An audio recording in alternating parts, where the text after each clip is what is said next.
নিয়ে এসে প্লেস এই যে কি করে হবে বাস এটা চলে আসে কিন্তু এটা পিএনজি মানে ভেক্টর থাকবে না এটা কিন্তু কেমন বলবো পিএনজি বা জেপিএনজি তাহলে জুম করলে ভেঙে যাচ্ছে না এটা ভেক্টর করবো ভেক্টর কিভাবে করে এখানে ওই ইমেজের সাথে ডাইরেক্ট ক্লিক করে দেখবেন এই যে উপরে ইমেজ স্পেস নামে একটা অপশন দেখা যায় এই ইমেজ স্পেসটা হলো ওইটাকে প্রেস করে মানে প্রেস করে কিভাবে অবশ্যই রেজোলিউশন ভালো হতে হবে এবং ব্ল্যাক এন্ড হোয়াইট হতে হবে ভালো হবে বলে তারপরে এখানে ইমেজ স্পেসে ক্লিক করুন ক্লিক করে অপশন করেন এই পরে এক্সপ্যান্ড তো মানে ভেঙে যাওয়া এই এক্সপ্যান্ড ভেঙে গেল বলে দেওয়ার পরে এখানে ক্লিক করে গায়ে ক্লিক করে আনডু করলে দেখবেন সাদাগুলো আলাদা কালারগুলো আলাদা বোঝা যায়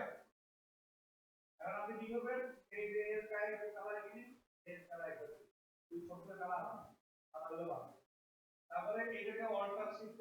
করে দিয়ে এই যে কালার মধ্যে করতে এখন এটা কি কালার ছিল বলেন সাদা কালার কন্ট্রোল সি দিয়ে গ্রুপ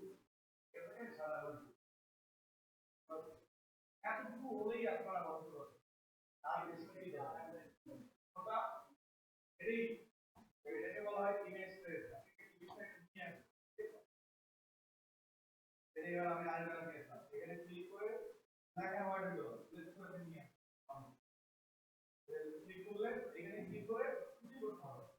এখানে ক্লিক করে এই যে ইমেজ স্পেস হয়ে গেলে ভেক্টর হয়ে যাবে এখানে হবে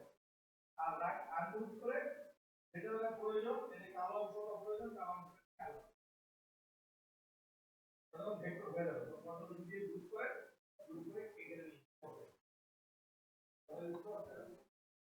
এটা হলো আমার আউটপুট দেখছেন তাহলে দেখেন